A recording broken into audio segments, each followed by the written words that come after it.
Viemos eu, a Franciele, que acompanha na missão. Quando é dia de semana, vem menos irmãos. Quando é fim de semana, vem mais irmãos. Então hoje veio a Franciele comigo. Se eu anunciar depois, ela me esculhamba no carro. Então nós trouxemos a nossa lojinha para ajudar na missão e nos nossos acampamentos lá da paróquia. Ela faz os terços, né? E tem outras coisas lá também. E faz sob encomenda, o irmão que quiser, a irmã que quiser diferente, escolher a cor e tudo mais, procura aqui a Franciele. Muito bem, irmãos, eu sou o Padre Douglas Pinheiro, eu sou da Diocese de Osasco, aqui mesmo em São Paulo. Eu sou pároco da paróquia de Nossa Senhora de Fátima, na cidade de Jandira. Os irmãos abram em João capítulo 16. João capítulo 16.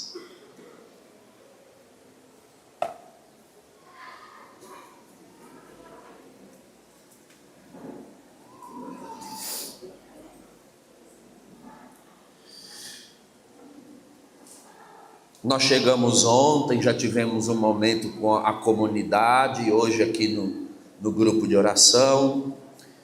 Irmãos, eu estou sob obediência do fundador, só vou falar o que ele pedir que eu fale. Então ontem fizemos a formação no tema que o irmão pediu. Hoje ele pediu para eu contar para vocês um testemunho. Aqui em João 16, é um dos meus trechos prediletos no que se refere a falar da obra do Senhor na vida da humanidade. O capítulo 16 conta ainda o ensinamento do Senhor Jesus antes de ser preso, na noite da última ceia no cenáculo com os apóstolos. Enquanto o Senhor estava ali com eles, ele dava ensinamentos. E no versículo 6 fala sobre a vinda do Espírito. Mas porque vos falei assim, a tristeza encheu o vosso coração. Esse assim que Jesus está falando foi o anúncio que ele fez aos apóstolos de que ele partiria para junto do Pai, iria embora. Então eles se encheram de tristeza. Versículo 7: entretanto, digo-vos a verdade, convém a vós que eu vá, porque se eu não for, o Paráclito não virá a vós, mas se eu for, vô-lo enviarei. O Paráclito é uma palavra grega que significa o defensor, o advogado, e é um adjetivo que Jesus aplica ao Espírito Santo. Versículo 8: e quando ele vier, convencerá o mundo a respeito do pecado, da justiça e do juízo. Convencerá o mundo a respeito do pecado, que consiste em não crer em mim. Ele o convencerá a respeito da justiça, porque eu me vou para junto do Pai e vós já não me vereis. E ele o convencerá a respeito do juízo, que consiste em que o príncipe deste mundo já está julgado e condenado. Os discípulos tinham receio de que Jesus indo embora, a obra de Deus fosse prejudicada, porque afinal de contas Jesus realizava a obra de Deus, Ele mesmo. Mas Ele diz: quando eu for, eu enviarei a vocês o Espírito, de tal maneira que já não será um fazendo a obra de Deus, mas todo aquele que tiver o Espírito terá a mesma capacidade de operar as obras e os sinais operados por Jesus Cristo. Nós desde então, desde a paixão e morte do Senhor, nos espalhamos no mundo, nós a igreja, nós os cristãos, com o desejo sincero de que as pessoas se convertam, de que as pessoas creiam no Senhor Jesus, ou seja, saiam dos seus pecados. Ele disse aqui no versículo 9: convencerá o mundo a respeito do pecado, e ele faz uma definição de pecado, que consiste em não crer em mim, não crer em Jesus, não crer na necessidade da salvação. Isso é o pecado, e a partir dessa crença de que eu não tenho nada de que ser salvo, de que eu não preciso de um Salvador, a partir dessa crença é que surgem todos os outros pecados. Quando a pessoa se arroga no poder ou na capacidade de ter a vida nas próprias mãos, para fazer dela o que bem entende, nesse momento o pecado se instala, nesse momento o mal começa a assolar a vida da pessoa. Ela só vai fazer experiência de salvação quando ela se render completamente. Irmãos, e desde que o pecado entrou no mundo, o Senhor sabe que nós somos resistentes à rendição. O ser humano é resistente a se render, porque quando a serpente, nós ouvimos isso na leitura de domingo na Santa Missa, quando a serpente seduziu a Adão e a Eva, ele fez uma promessa: sereis como Deus, sereis como deuses. O que consiste ser como Deus? Ter o domínio, ter o controle, achar que sabe o que está fazendo, porque Deus sabe o que faz, Deus sabe o que está fazendo. E quando o ser humano acha sozinho, sem Deus, que sabe o que está fazendo, que tem o controle, que tem o domínio, enquanto ele tem esse sentimento e esta ideia, essa percepção a respeito de si mesmo, neste momento ele está na lábia da serpente, surfando nas palavras da tentação da serpente. E aí Deus não pode operar, porque a nossa vida é como um veículo, um automóvel, só um pode se sentar no volante. E não só um apenas sentar no volante, é preciso que se sente e tenha o domínio sobre a direção.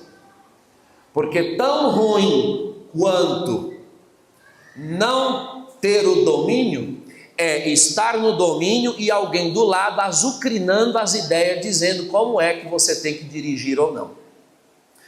Hoje o Senhor, Ele deseja se apropriar da obra das suas mãos. Eu e você. Tomar o volante, dirigir, levar até chegar à vida eterna.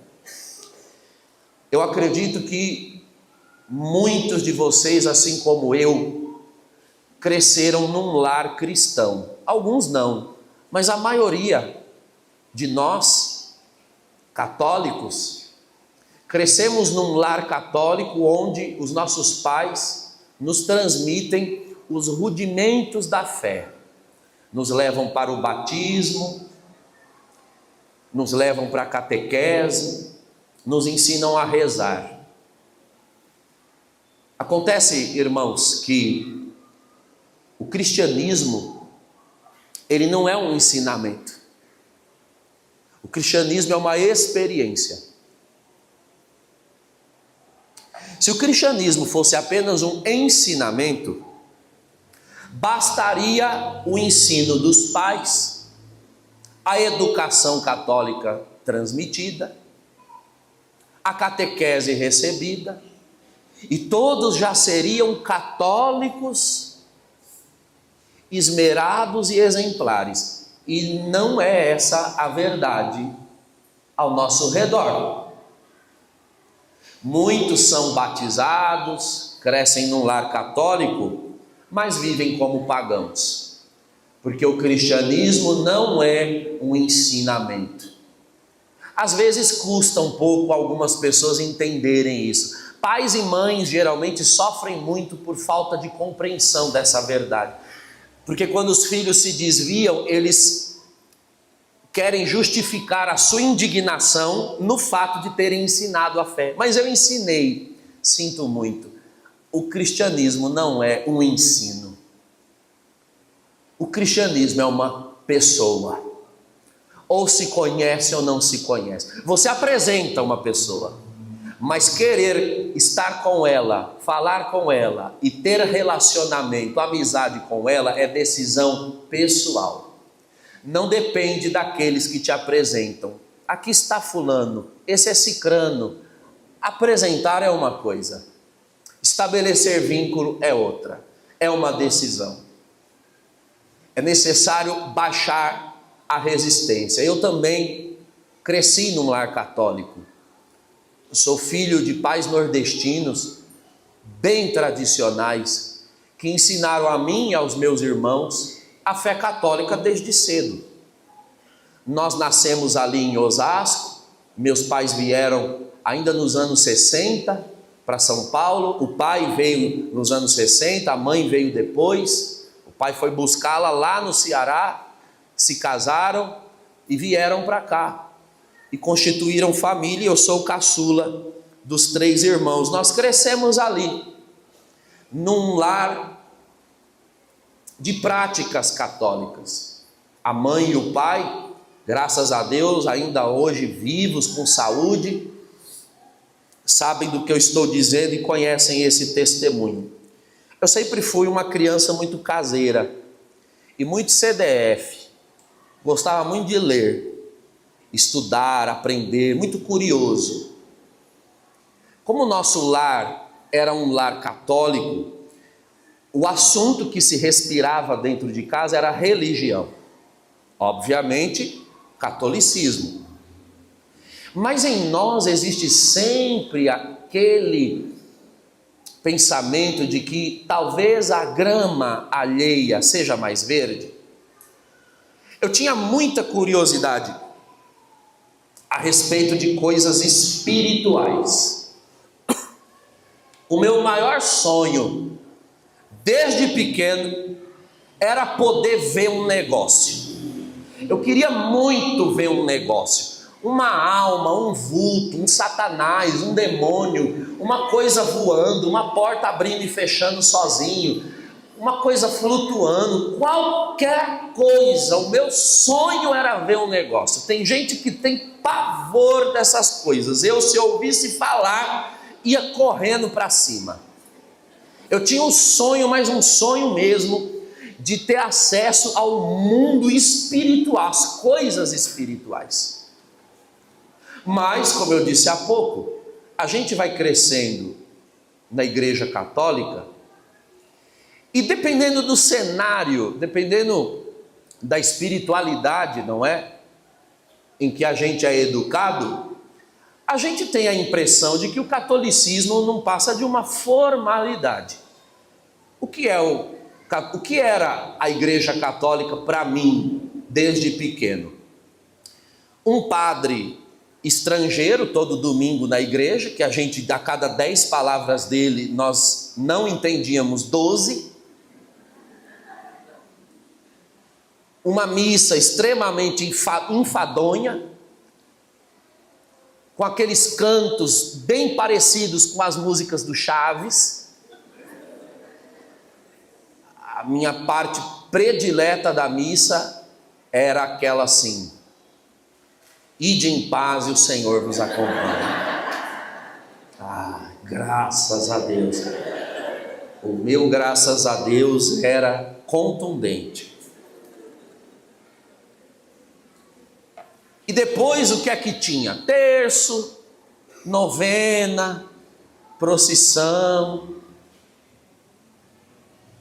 outra novena, outro terço, outra procissão, rezas.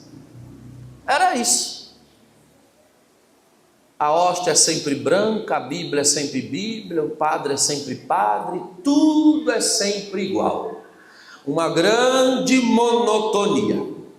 Isso era a igreja para mim. Eu tinha, portanto, a firme convicção de que se eu quisesse ver um negócio, eu teria que buscar em algum lugar, porque com certeza em igreja católica os negócios não funcionam muito bem.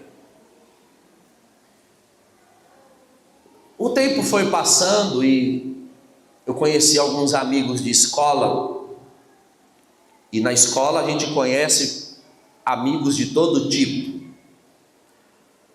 Alguns amigos diziam que eram espíritas. O nome já me agradou, porque parecia espírito, é isso daí que eu queria ver. Um dia nós fomos fazer trabalho de escola na casa de um deles. O pai dele me presenteou com um livro, O Evangelho segundo o Espiritismo, de Allan Kardec. Eu devorei aquele livro. Eu acho que eu li aquele livro umas 8, 10 vezes já ao longo da vida. Um livro dessa grossura assim. E no final do livro tem uma parte que se chama Preces para Reuniões. Aí tinha lá uma prece cuja letra era pedindo a vinda dos espíritos de luz. O que eu fazia? Apagava a luz para ver se o espírito acendia na sala de casa. Esperava ficar sozinho, escondia aquele livro, porque se minha mãe sonhasse... A minha mãe, ela é do tamanho dessa estante. Mas se a baixinha pegasse alguma coisa dessa dentro de casa, ela ficava assim, ó, desse tamanho. Então era escondido. Quando eu ficava só, eu pegava e fazia. Nunca o espírito de luz acendeu. E eu tentava de todas as formas. Tudo que era ritual informal para tentar ver um negócio, eu fazia. A brincadeira do compasso, do copo, do lápis, do sapato, da garrafa, o que eu pudesse pôr em cima da mesa e chamar o espírito para vir. Eu queria muito. Eu invocava com todas as minhas forças e não via o negócio. Bom, eu pensei comigo, talvez eles tenham rodoviária própria para parar. Eles não param aqui em qualquer lugar. Vou ver se os meus amigos me levam. Esse amigo me levou um dia numa sessão espírita, kardecista, mas não gostei muito. Para mim, naquele momento, parecia muito a missa mesmo. Era só centro espírita kardecista, mais ensino, palestra, era uma palestra, e atrás, enquanto a palestra acontecia, aí tinha a mesa mediúnica, onde as pessoas ficavam ali escrevendo psicografias, psicofonias e tudo mais, e aí depois liam aquelas cartas, as pessoas choravam e iam embora para casa. Eu disse, não, monotonia, por monotonia eu fico na missa mesmo. Depois um outro amigo, porque todos se diziam espíritas, ele disse, não, eu frequento mesa branca. Falei, bom, a chance de ser monótono é grande, porque a mesa que tem na missa é branca também. Pelo menos a toalha é. Do altar. Fui na mesa branca, eu me lembro de quando eu cheguei e depois de quando eu saí, porque eu dormi mesmo. Eles apagaram a luz, deixaram uma musiquinha de barulhinho de água no fundo e não teve condição. Mas um outro amigo depois me convidou, ele disse, olha, eu não sou nem de mesa branca e nem do Kardec como o fulano e o ciclano, mas eu sou da Umbanda. Se você topar, vamos lá fazer uma visita. Eu disse, vou, com certeza. Porque assim, eu só queria ver um negócio, era apenas satisfazer esse anseio interior. Eu já era católico, não é? Convicto, já tinha feito primeira comunhão a essa altura, estava na catequese para fazer a crisma, já, e fui para a Umbanda. Bom, a Umbanda ela já era um pouco mais legal, que já tinha um batuque, já tinha um movimento.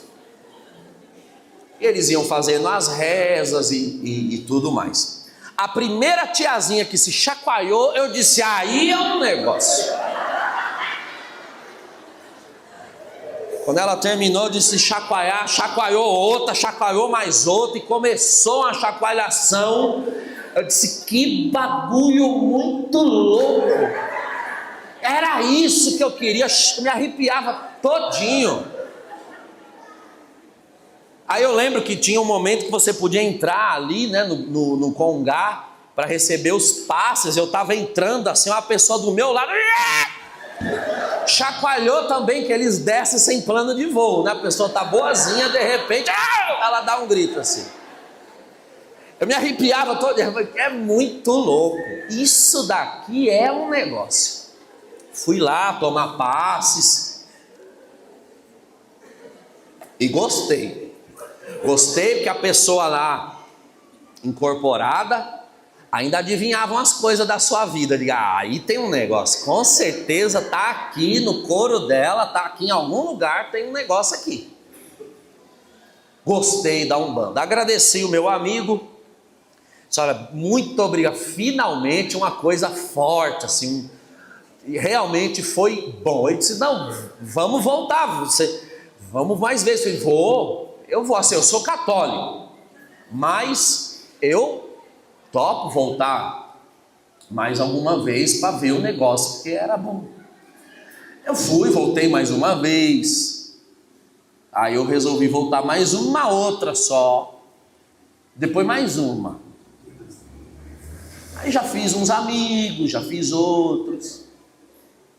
O zelador da casa disse um dia, olha, nós vamos fazer os desenvolvimentos aqui às quartas-feiras, desenvolvimentos mediúnicos, estamos precisando aí dos jovens, dos rapazes, que quiserem de repente se tornar ogãs para tocar os atabaques, porque os nossos ogãs, né, mais adultos trabalham dia de semana, fica difícil para eles.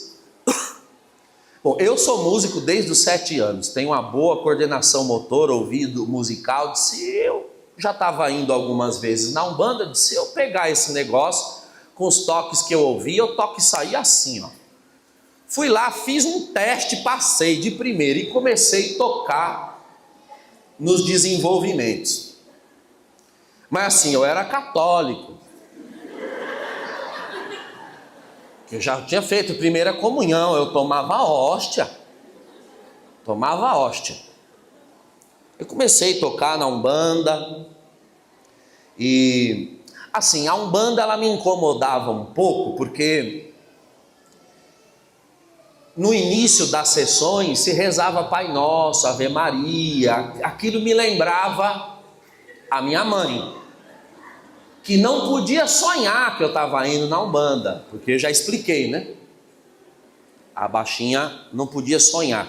Cada vez que eu ia na Umbanda, como eu era um rapaz muito de escola, muito estudioso, eu dizia que eu estava indo fazer trabalho. Não era mentira. Só não era o trabalho que ela achava que eu estava, mas era trabalho. Então, disse, mãe, estou indo fazer trabalho. Então vai com Deus, amém. Pronto, ela mandava eu ir com Deus, eu estava em paz. Né? Bênção de mãe, tudo pode. E aquilo ali, rezava Pai Nosso, Ave Maria, eu ficava incomodado, porque assim, eu era católico. Eu não gostava de ver coisa católica num lugar onde não era católico. Então, eu resolvi sair, depois de 8, 9 meses, mais ou menos, indo ali umas 3 vezes por semana, embora eu fosse só uma por semana na igreja, mas eu era católico, porque eu tomava a hóstia já. Eu resolvi sair da Umbanda, fui pro Candomblé, que para quem não conhece, é tudo macumba, né? Tudo macumba. Mas para quem conhece, há uma diferença muito grande. São 2 religiões muito diferentes, Umbanda e Candomblé. Umbanda é um tipo de espiritismo brasileiro, nasceu aqui. Candomblé são religiões de matriz africana, são aqueles cultos às divindades que as tribos e as nações africanas trouxeram com o regime escravagista e criaram aqui então, nos séculos 18, 19, uma forma de cultuar o que eles cultuavam na África antes de serem trazidos para cá. E por causa disso, o candomblé, diferente da Umbanda, não tem absolutamente nada a ver com o cristianismo. Então ali não se, ao menos o candomblé que eu ia, né? Então ali não tinha Pai Nosso, não tinha Ave Maria, não tinha as imagens, porque na Umbanda tinha as imagens Nossa Senhora Aparecida, né, de Sagrado Coração de Jesus, santos da Igreja Católica, todos lá. Candomblé não tinha nada disso. Aliás, nem em português as cerimônias elas eram cantadas, rezadas em Iorubá, que é a língua que os escravos trouxeram. Então, eu resolvi ir para o candomblé. Eu preciso encurtar a história, teve um processo da Umbanda para o candomblé, claro, mas aí no candomblé eu me encontrei. Ali eu dediquei quase que diariamente 3 anos e pouco, quase 4 da minha vida. Eu era um bom macumbeiro. Eu era. Eu não era macumbeiro ruim, não. O terreiro era próximo de casa. Então, eu saía da escola, a maioria das vezes, como eu era um menino muito estudioso, eu avisava a mãe antes, hoje eu vou fazer trabalho. Não, vou chegar depois. E o candomblé, diferente das nossas religiões cristãs, ele não tem reuniões semanais, né? Missa, grupo de oração, tá? Todo sábado, todo domingo, isso não é assim que funciona. Tem as grandes cerimônias abertas ao público que funcionam ali 5, 6 vezes no ano, às vezes a cada 2 meses tem aquele grande candomblé, como eles falam. Vai ter candomblé, é a festa aberta para que as pessoas venham. Mas a religião, ela é praticada no dia a dia, ali dentro da casa. É um banho que se toma, é uma comida que se coloca, é uma cantiga que se canta, né? E isso aí tem vários nomes, né? Ebós, buris, enfim, muitas coisas ali. Saçanha e tudo mais. E eu passava então as minhas tardes na casa do candomblé, aprendendo, porque era uma religião oral, não tem um livro sagrado, não tem um manual, aquilo se aprende fazendo e escutando. Eu era curioso e eu queria ver um negócio, e eu queria manjar do Paranauê, então eu era um bom macumbeiro, eu estava ali o tempo todo, para poder ver e experimentar. E realmente eu matei o meu desejo de ver um negócio. Vocês não imaginam como é sinistro ver um negócio. Eu até me emocionava. Você não sabe como é, irmão André, maravilha que é você pegar 3 moças assim, quando vai fazer iniciação, raspa a cabeça, né, delas, bonitinho, vai tomar banho no rio. Tem vários rituais, mas tinha o dia do banho, né, de lavar a cabeça no rio. E elas incorporadas assim com a bola do olho virada, bonito, né? Aí você colocar ali dentro do rio, bem debaixo d'água, com a água aqui, e deixar lá 1 hora, 2 horas, depois tirar, desvirar, e ela tá vivinha. Eu olhava e dizia: nossa, mano, que muito louco. Isso é um negócio. Se isso não é um negócio, eu não sei mais o que é. Vocês não sabem a emoção que é ir num cemitério de madrugada, arriar para Exu na encruzilhada, só fazer aquela cantiguinha assim, aquele vulto passar aqui, o vulto passar aqui, só te cumprimenta, oi, vai embora assim, arrepiava o espinhaço. É muita emoção. Vocês não sabem a emoção que é ir para o mato de noite, botar aquela roda de pólvora assim, tomar distância, ficar longe, aqui, só batendo palminha, cantando música aqui, De repente a pólvora acende sozinha. A irmã assustou, fica em paz. Não é um negócio ainda aqui. Eu ficava arrepiado, emocionado.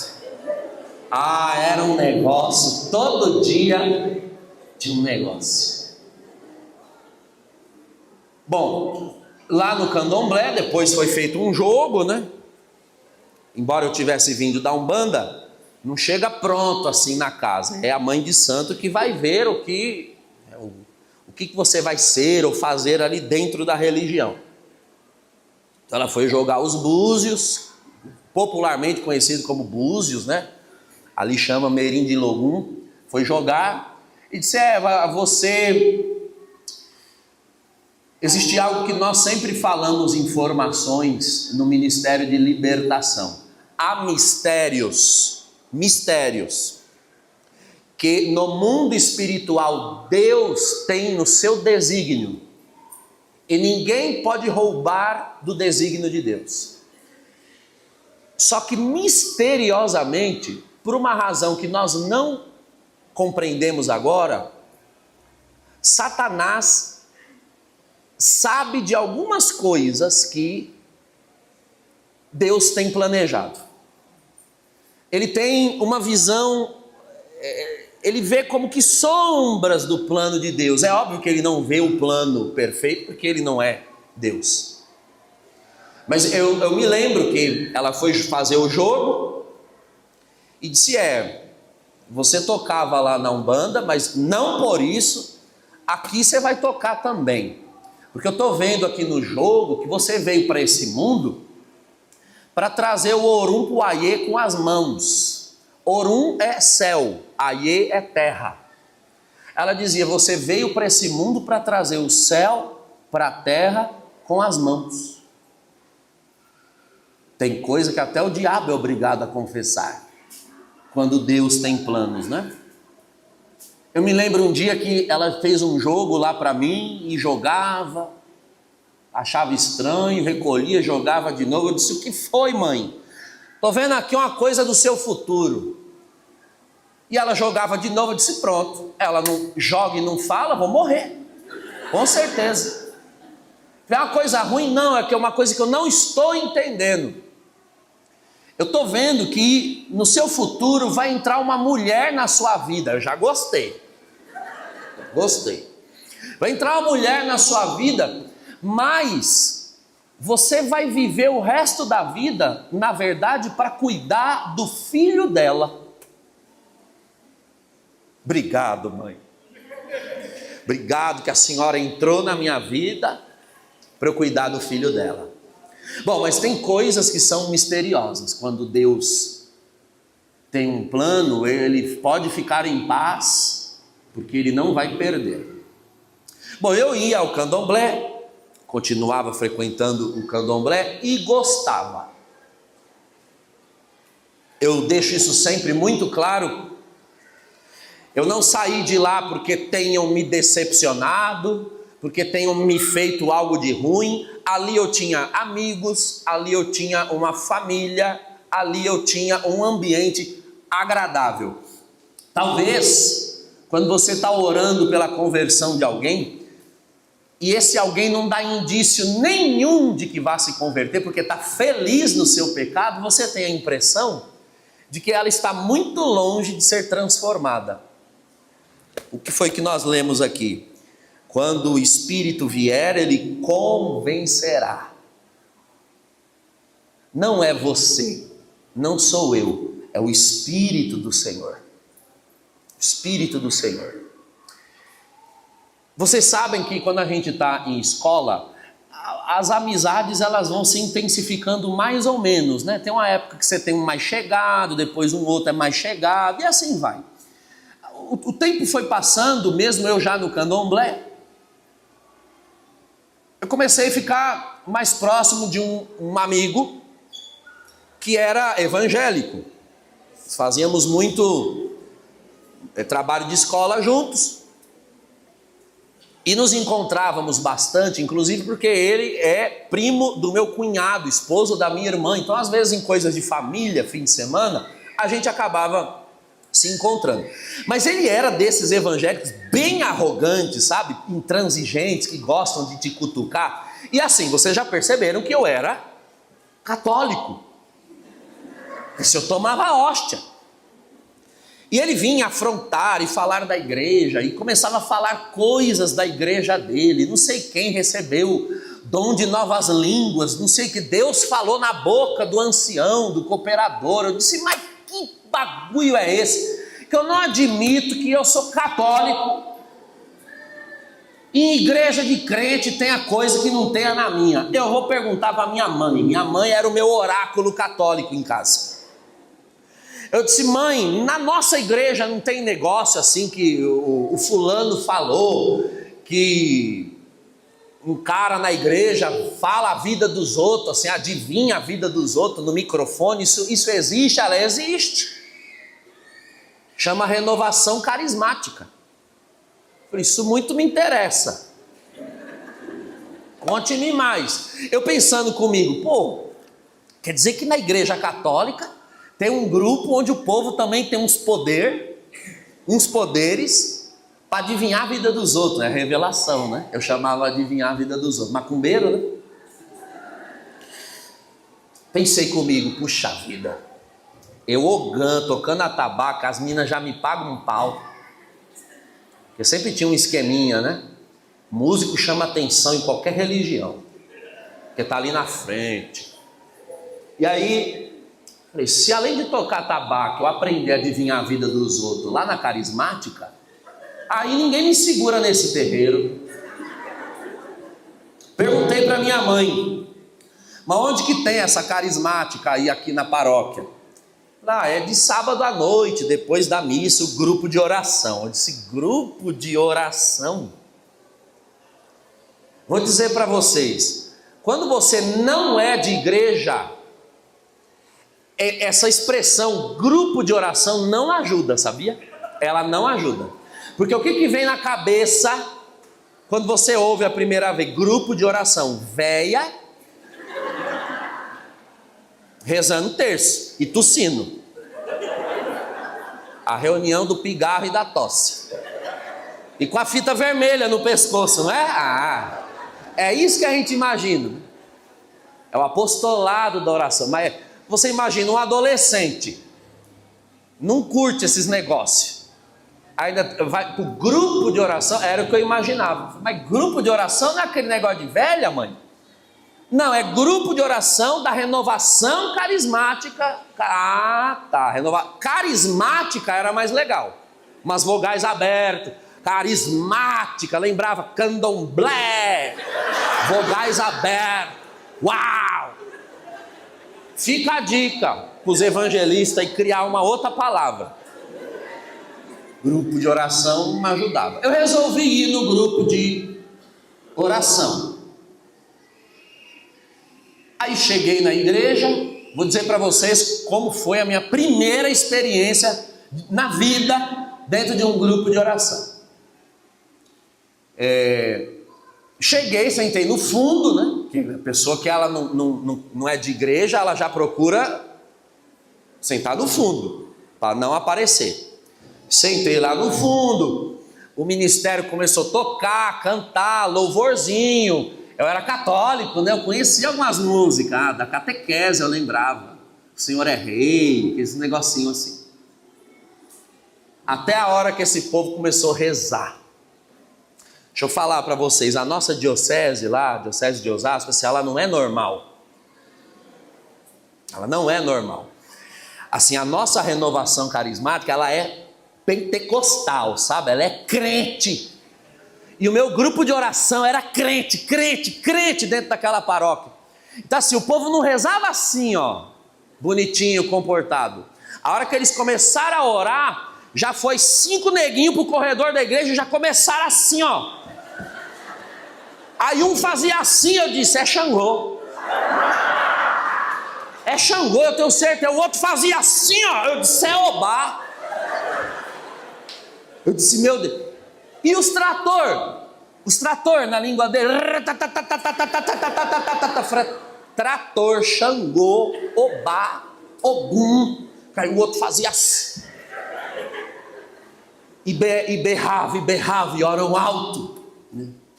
Ainda hoje é assim. O bagulho pega fogo. Eu olhei e disse, meu Deus, macumba dentro da igreja. Será que o padre sabe que eles estão fazendo essa macumba dentro da igreja? No candomblé a gente tinha aprendido que você nunca pode dar as costas para quem está incorporado, manifestado. Eu fiquei horrorizado com aquilo dentro da igreja e fui saindo assim, ó, para não dar as costas para os carismáticos manifestados enrolando a língua. Fui sair, a mão no chão, e saí e fui embora, indignado. Onde já se viu macumba dentro da igreja? Eu sou católico, tomo hóstia. Eu não tomava só hóstia não, viu? Eu ia uma vez no ano em Aparecida. Como que você vai dizer que eu não sou católico?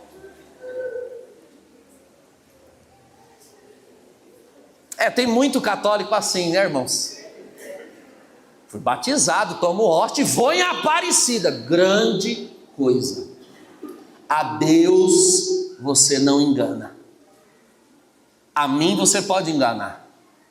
A Deus ninguém engana. Eu fui embora e fiquei, porque eu sentei lá no fundo e o trator estava na boca de duas velhinhas. Eu fiquei subestimando as velhinhas do apostolado, pois foi logo as velhinhas que tinham o poder lá, os poderes de Grace lá no grupo de oração, o trator ligado na língua dela. Eu passei a semana inteira com o barulho daquelas línguas estranhas na minha cabeça. Eu acordava com na minha cabeça, cara. Ficou aquilo impregnado. Eu disse, por que isso aqui está impregnado na minha cabeça? Por isso que é bom você orar alto. Você não sabe a obra que Deus pode fazer com a sua voz. Eu fiquei instigado com sons em línguas das pessoas. Por isso que é bom orar alto. Eu recomendo, não ore chamando gato. Chamando gato não. Aí assim é que é bom. Trator ligado. Chamar gato não. Não gosto de chamar gato. Eu sei que eu fiquei com aquilo na cabeça e pensei comigo, quer saber? Quem aguenta macumba na macumba aguenta na igreja também. Eu vou voltar. Não vou orar igual esse povo nunca na minha vida. Cuspi para cima, mas eu fui com esse propósito. Não vou orar igual esse povo. Mas eu vou ficar ali, quem sabe não tem alguma coisa aí para aprender a adivinhar a vida dos outros.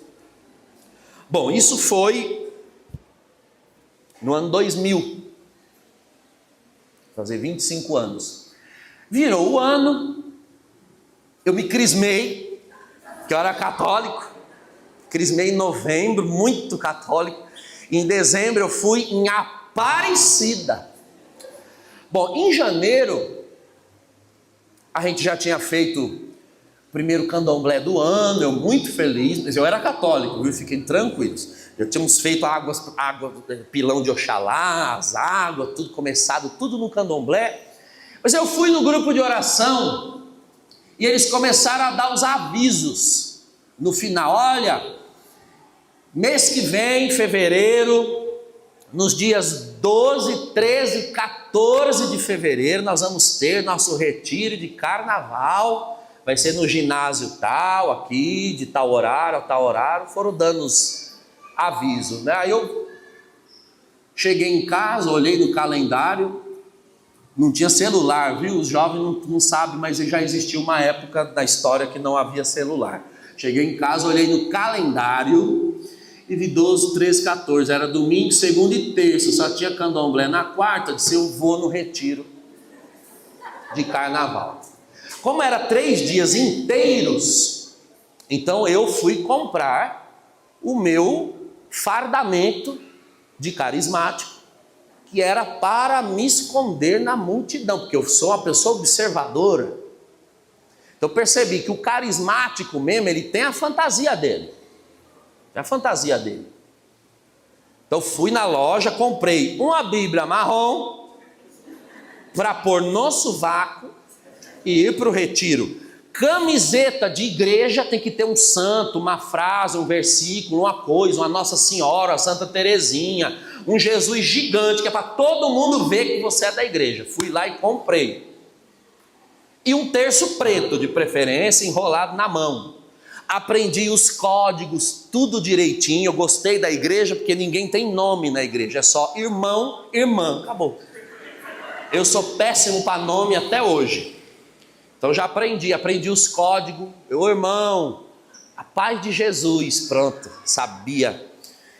E então pus a minha roupa de carismático para ir no retiro. E fui participando do retiro. Então eu não sabia todas as músicas, mas eu ia imitando. Já vou dando esse conselho. Você que não é muito de igreja, às vezes você veio hoje aqui, o pessoal levanta a mão, você não levanta, o que acontece? Você aparece. É pior. Levante a sua mão, aí você põe no bolso, só você aparece. Então assim, finge pelo menos que você está em comunhão com o que está acontecendo, para você, porque aí, toda vez que você vem no grupo de oração, ou no retiro, levanta a mão, você põe no bolso, fecha os seus olhos, você arregala assim, eles que estão tudo aqui escondido, é tudo servo aqui, ó. Eles ficam observando dali e diz, olha lá, esse fulano não se abre, né? Vamos colar nele. Vamos colar nele. Então assim, eu não queria ninguém colado em mim. Me deixem, então você finge que está gostando e está ótimo. Não sabe a letra da música, repete a última sílaba. Levanta a mão. Aí cantava as músicas, Espírito tu, já minha vida. Eu ia fazendo assim. Agora, eu ia rezar em línguas, eu não sabia, eu ficava amém, amém, amém, amém, amém, amém. Aí o que eu desenvolvi é rezar uma Ave Maria bem rápido, que não dá para ler seus lábios. Ave Maria.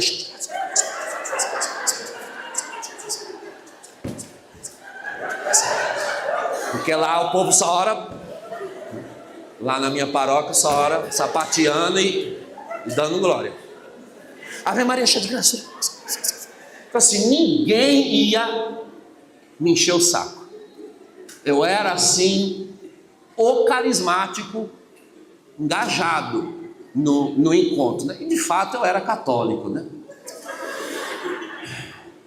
Domingo, fui primeiro dia, o coro comendo, oração, louvor e música, e eu lá.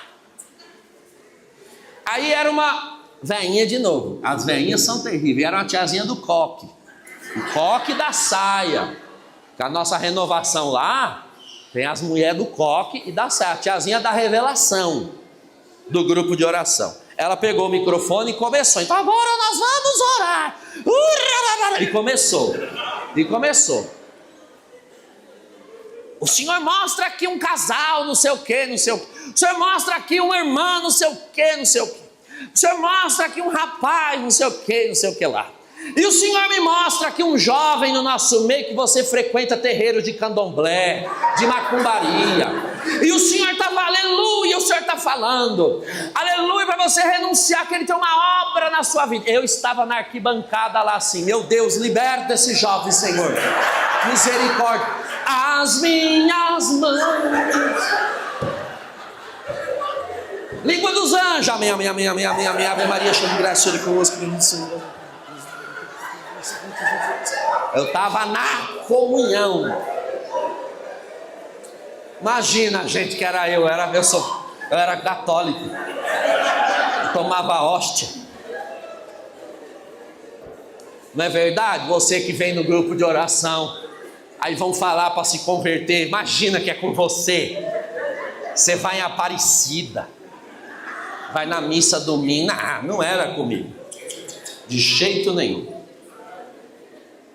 Acabou o domingo, graças a Deus. Voltei na segunda. Aí não era tiazinha, já era um negão, 4x4, um negão assim, ó. Pegou o microfone, vamos orar, irmão. E orando e dando glória. O senhor mostra aqui um homem assim, o senhor me mostra não sei o que. E o senhor mostra que aqui no nosso meio tem um jovem que você frequenta terreiro de macumba e de candomblé, e Deus está falando para você renunciar, que ele tem uma obra na sua vida. Eu lá na arquibancada, meu Deus, ele voltou hoje.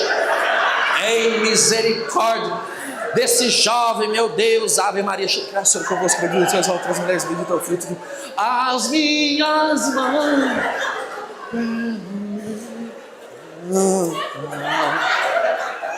Não era comigo, gente. Aí você pode pensar assim, não, ele ouviu domingo e repetiu segunda, né?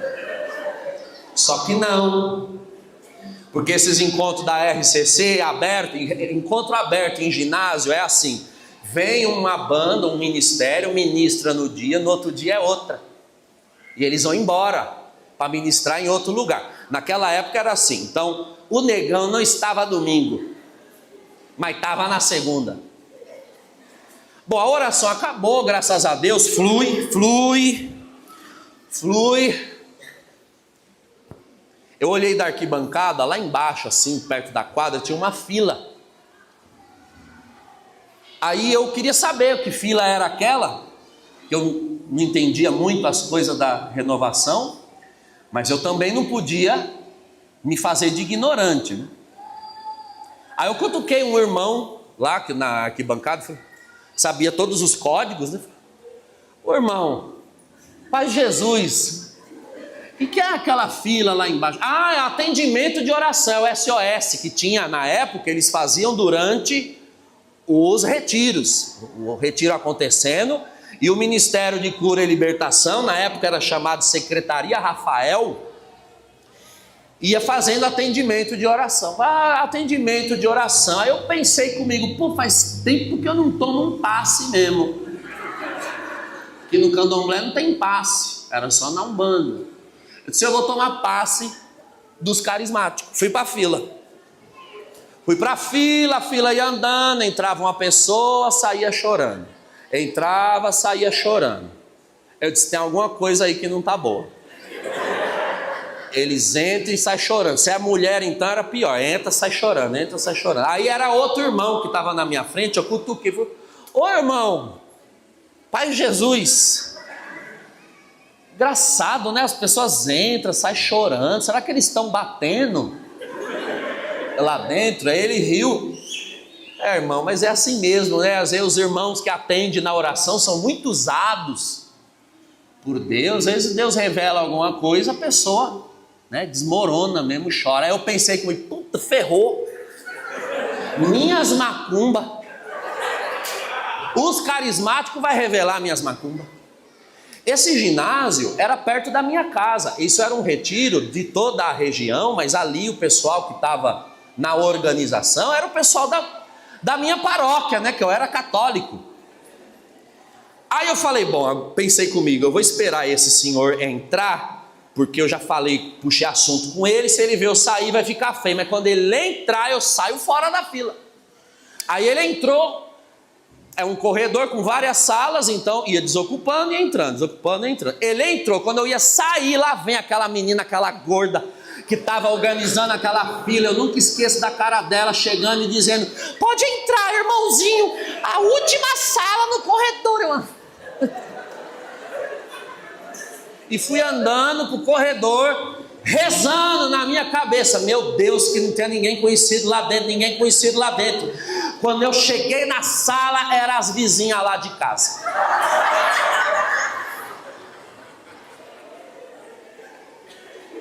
Da porta eu vi. Aí eu pensei por um segundo, meu Deus, que elas não lembrem de mim, eu nunca falo com elas, não vão lembrar de mim. Elas me viram, oi Douglas, tudo bem? Senta aqui. Falei, mas da minha mãe elas não vão lembrar, porque Deus é fiel. Eu já cantando na minha mente, né? Não há ferrolho. Aí uma delas perguntou: Dona Rita, tá bem? Saudade dela, vou lá tomar um café. Eu disse: vai sim, ela vai gostar muito. Véia desgramada. Aí eu sentei na cadeira já morrendo de medo. Aí ela sempre pergunta: em que sentido que o irmão quer oração? Eu pensando, queria no sentido da porta. Como eu não podia, não, eu vim só para receber uma oração mesmo, e tudo. Nem dei conversa, que era para elas orar logo, e eu saí fora. Aí elas levantaram, né? Aí começaram a orar. Botaram a mão no ombro para orar. Primeiro que da mão dela saía um fogo gelado e um gelo quente. Você já sentiu um gelo quente? Que quem não sentiu vai sentir hoje aqui em nome do Senhor Jesus. É uma coisa terrível. E eu ia tirando o ombro, porque aquilo me arrepiava todinho. Eu disse: meu Deus, não é que é um negócio? Mas aqui é igreja, cara. Igreja não tem negócio. Igreja é o terço, é a missa, não é? É o Pai Nosso, é a Ave Maria, é o padre com a estola de crochê. É isso aí que é a igreja. E eu ia tirando o ombro, que era para ver se a revelação não pegava nela, para ela não ver minhas macumbas.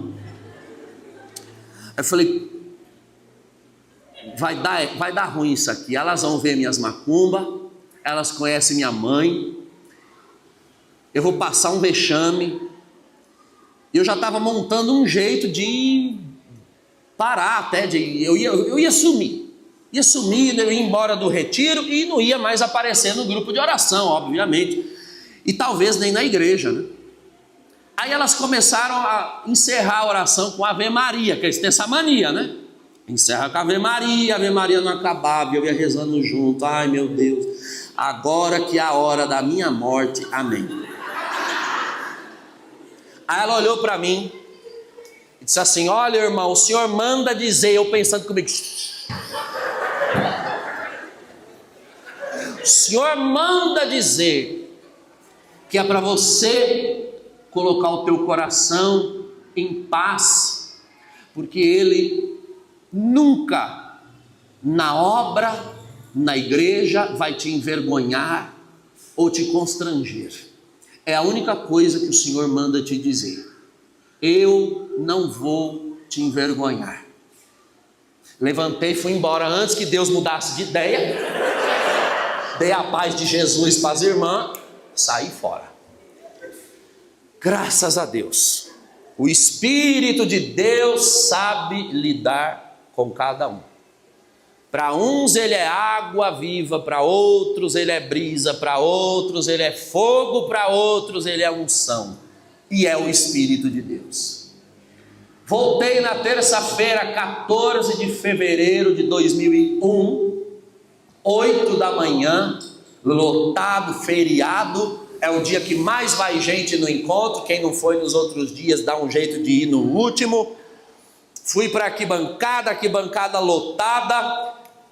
Era já outro ministério que não estava domingo, não estava segunda, veio ministrar na terça-feira. Os irmãos começaram a cantar e louvor e oração, e vamos orar, e solta a sua voz, e rabadabassuma, e aí o Senhor me mostra isso, o Senhor mostra aquilo, e revelação. E ele disse: aqui o Senhor me mostra que tem um jovem. Irmão, Deus já falou com você 2 vezes ao longo desse encontro. Você frequenta um terreiro de macumba. O Senhor está falando para você renunciar, que Ele tem uma obra na sua vida. E tem mais, o Senhor manda dizer: se você não renunciar hoje, no futuro, aleluia, milhares de vidas vão se perder. Você não entende hoje, mas um dia você entenderá. Eu estava na arquibancada, com a mão levantada, com todo mundo, e disse: será que talvez, provavelmente, esse jovem não é eu?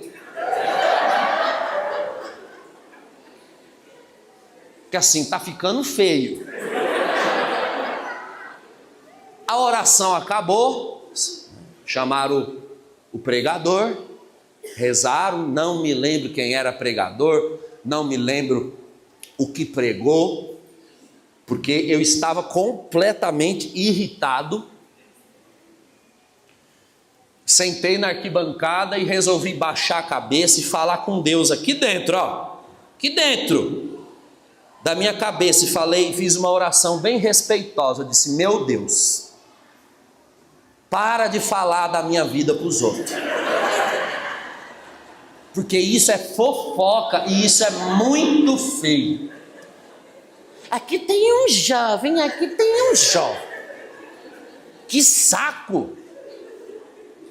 Eu sei que tem gente que vai para os encontros de igreja, vê a hora de uma revelação, né? Eu tomei 3, fiquei puto, porque eu não queria essa revelação, não queria.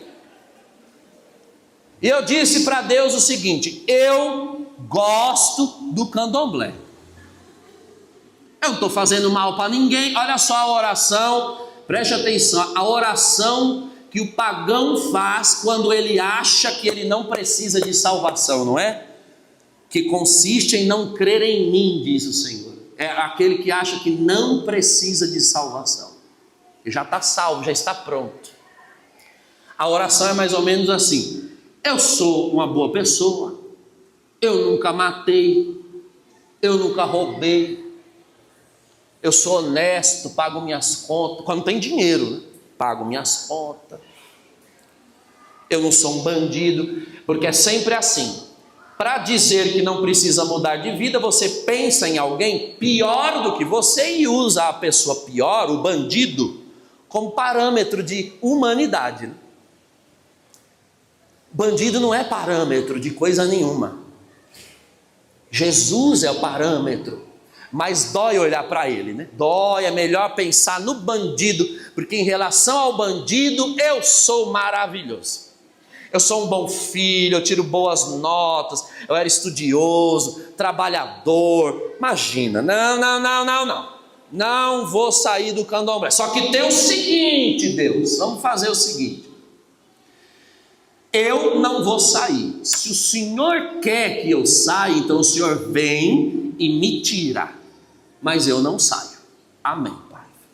Essa foi a minha oração respeitosa.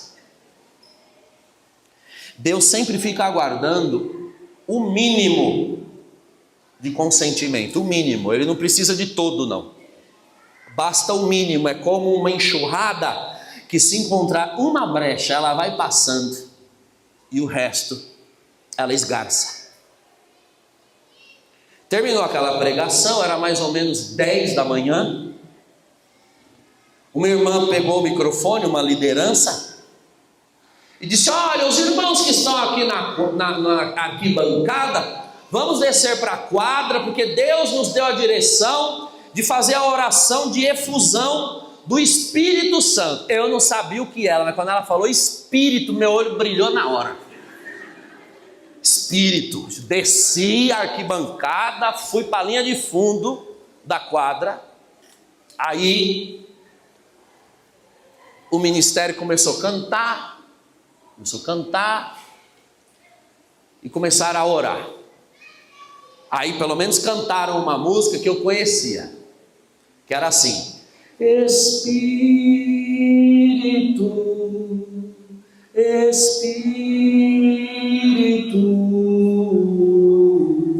Espírito Santo de Deus. Aí tem essa parte aqui: vem controlar todo o meu ser, vem dirigir o meu viver, o meu pensar, o meu falar, o meu sentir, o meu agir. Olha, o problema de música de igreja é que, se você não está prestando atenção no que você está cantando, saiba que Deus está. Esse é que é o problema. Ele está ouvindo. Então você pensa antes se vai cantar, porque eu falei isso uma vez só, achando linda, né? Ai, Padre Marcelo, 1996, eu tenho o disco em casa que eu tinha. vem controlar todo o meu ser. Começou a me dar uma tremedeira nas pernas. Pensei comigo, é um negócio? Não pode ser, é o santo, era só o que faltava. Eu macumbeiro, não dou santo no candomblé, que eu não incorporava, eu só tocava. Vou deixar para dar santo, incorporar aqui no meio das coisas da igreja. Deus falou que não ia me envergonhar, era patifaria. Falei, meu Deus, por favor, não deixa isso aqui piorar. E piorou, subiu para a barriga. Começou a me dar uma tremedeira, e eu pensando, ia passando filme na minha cabeça, eu sou católico. Na igreja católica a gente não sente as coisas, é só a hóstia. Um Pai Nosso, uma Ave Maria, o padre da estola de crochê, estrangeiro, a novena, Aparecida, uma vez no ano, tem negócio de tremer perna. Aí subiu para o peito. Aí o coração começou a disparar. Meu Deus, o que está acontecendo comigo? Eu sei que quando eu vi catapufa, eu fui parar no chão. Aí quando eu senti o chão nas minhas costas, porque eu não lembro o percurso daqui para o chão, isso eu não lembro. Eu senti o chão nas minhas costas, falei, eu caí no chão? Meu Deus, eu desmaiei. Eu pensei que eu nunca tinha desmaiado na vida. E eu não sabia que quem está desmaiado não pensa que está desmaiado, né? Porque não pensa. Mas eu estava no chão pensando. Meu Deus, eu estou desmaiado, alguém vai vir me socorrer, que é encontro de igreja, eu sou católico, cara. Estou até hoje esperando, não foi ninguém. Me deixaram lá no chão. Enquanto eu esperava ali no chão, ver se aparecia alguém para me socorrer, apareceu um homem. Não me pergunte como é possível você ver alguém se você está de olho fechado, porque eu não imaginei, não foi uma imagem na minha mente, eu vi um homem mais real do que aqui agora eu vejo vocês. Ele veio na minha direção, roupa branca, mas não era uma brancura aqui dessa terra. Olhou para mim, barbudo, e disse: você falou por eu vir tirar você? Eu vim. A partir de agora, você é meu. E foi embora. Eu queria só que ele olhasse no teu olho. Porque quando ele olha no olho da gente, a gente entende que nasceu só para aquilo, sabe? Nasceu só para olhar para os olhos dele. Ali nos olhos dele está o sentido de nós existirmos. Eu fiquei ali no chão, esperando ver se ele voltava. Ficava chamando ele, volta aqui, vamos negociar. Aquela foi a melhor e ao mesmo tempo a pior experiência da minha vida. A melhor porque nada se compara a você vê-lo. A pior porque nada se compara a você vê-lo e no instante seguinte não vê-lo mais. É horrível. É horrível. Você quer vê-lo a qualquer custo. Custe o que custar. Eu fiquei esperando um pouco, ver se ele voltava. Quando eu percebi que ele não voltava, eu resolvi levantar. Pensando comigo, vou levantar antes que me vejam aqui no chão. Tinha mais ou menos umas 1000 pessoas naquele ginásio. Eu levantei, não tinha ninguém. Tinha uma pessoa do lado, sentada numa cadeira, me velando o meu corpo ali no chão. Com o terço na mão, eu levantei, ela disse aleluia, glória a Jesus, ressuscitou. Começou a cantar, né? Ressuscitou. Sentei na cadeira, eu estava completamente chapado, eu não conseguia ficar em pé. Eu estava bêbado, quadrêbado. Sentei e perguntei: cadê o povo? Cadê o homem de branco? Cadê o povo? e o homem de branco. Ele disse: calma, qual você quer saber primeiro, o povo ou o homem de branco? Eu disse: cadê o povo? Que é 10 da manhã e foi embora todo mundo? Ele disse: não, 10 da manhã foi a oração de efusão. Eu falei: sim, mas eu fiquei 15 minutos aqui e levantaram e foram embora? Ele: não, 15 minutos não. Você caiu na oração de efusão, era 10 da manhã. E que oração? Ele: 1 da tarde. Mas eu só fiquei 15 minutos. Não é o que o relógio está dizendo. Relógio mentiroso. Aí eu entendi por que tudo era um saco na igreja, né? É porque ou você está no relógio ou você está no espírito. No espírito tudo tem outro tempo. Tudo tem outra noção. Não é cronos para cronometrar, é kairos para viver. E aí eu perguntei: e um homem de branco? Como é que vocês fizeram isso aqui? É droga? Vocês botaram a coisa na água? Aí ele: que homem de branco? Mas eu estava ali, eu vi um homem de branco assim, barba aqui, não sei o que. Aí ele: Apocalipse. Ele lembrou: Apocalipse. E o que tem Apocalipse? É fim do mundo? Não, Apocalipse fala da vinda do homem de branco. Você quer ver ele, filho? Me leva lá agora. Serve a Jesus Cristo com todo o teu ser, que Ele vai estar te esperando do outro lado dessa vida. Tudo que eu faço, irmãos, há 25 anos, é para poder ver de novo os olhos do homem de branco. Vale a pena servir a Deus. Vale a pena dar uma chance para o Senhor Jesus. Eu não sei se você está entendendo a gravidade disso aqui que eu estou contando. Eu levantei de manhã cedo macumbeiro, e eu fui dormir no mesmo dia católico pela primeira vez na vida. De verdade. Eu cheguei em casa, eu fui pegar roupa para tomar banho depois do encontro. Quando eu vi meus fios de conta, as coisas que eu tinha de terreiro, eu senti uma repulsa, um asco. Eu não queria mais, eu não desejava mais, eu repudiava. Ninguém me falou, ninguém mandou eu fazer isso. O cristianismo não é isso. Não é uma ordem, não é um mandamento. O cristianismo tem mandamentos, mas não é um. Tem lei, mas não é uma lei. Quando você encontra Jesus Cristo, tudo faz sentido.